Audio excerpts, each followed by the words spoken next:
So I'm about to show you something very exciting, a new stage in our campus development.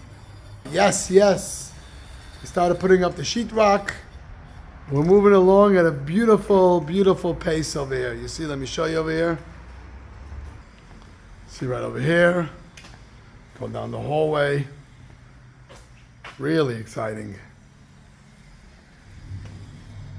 So I want to share something very moving that happened to me this month, and something that's going on now in the building at the same time.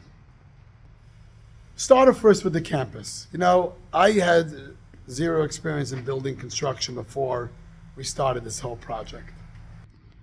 You know, you have knowledge about basic stuff about buildings, but you don't really understand it.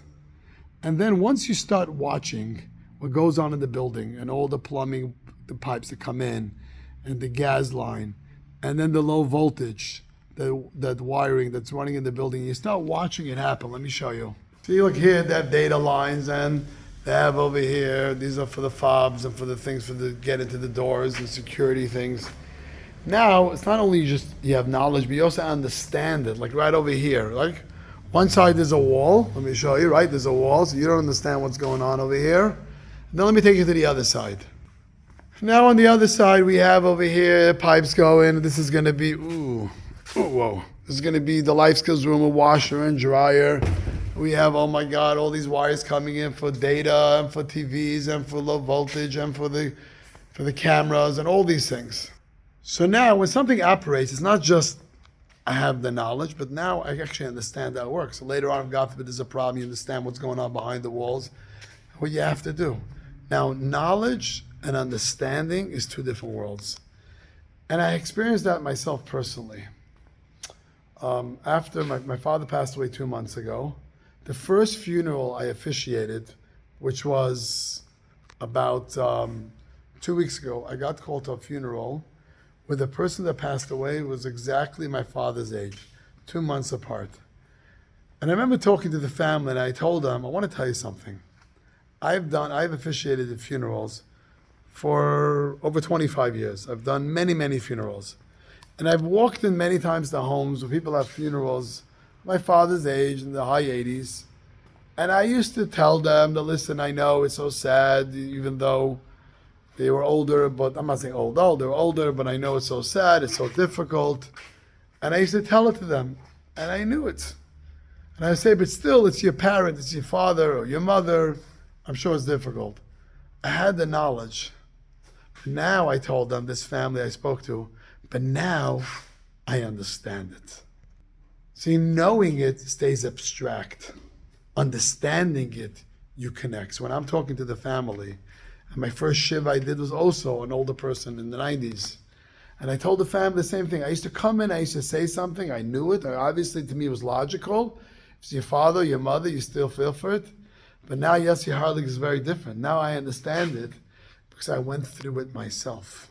And I know that feeling of a father passing away, regardless of how old they are, is very different. And I think this message is also very loud and clear on today's day.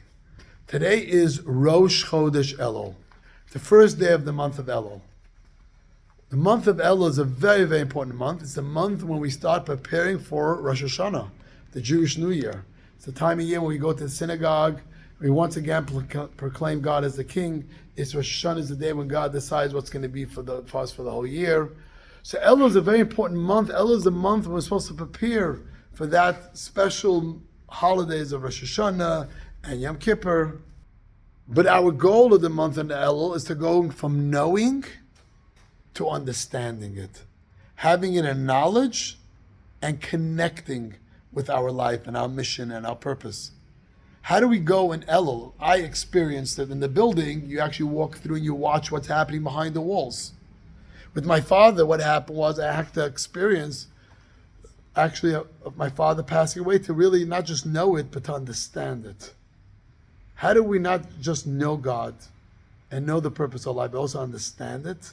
That means it becomes real to us, is by spending time in the month of Elul of studying, spending time in prayer, spending time in self-reflection, spending time in really taking a moment and really internalizing it and thinking about it and reading about it and studying. Today everybody's looking for the 1 minute fix. So look at this video, I see it's already 5 minutes.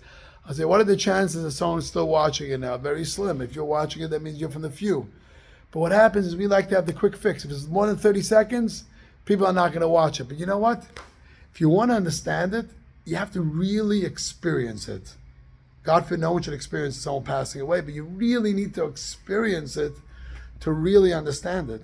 So the month of Elul, give yourself the gift of Elul, which it says the month of Elul, God is much closer to us, is spend time in immerse in study, immerse in Torah, immerse in self-reflection, really analyzing it. And we have so many opportunities for that. Spend your time in meditation and prayer. Then you're not only going to know your relationship with God, you're not only going to know that God exists, you're not only going to know all the things you know, you're going to understand it. When you understand it, it becomes real, it becomes life-changing. It is the biggest blessing you could have. Shabbat Shalom.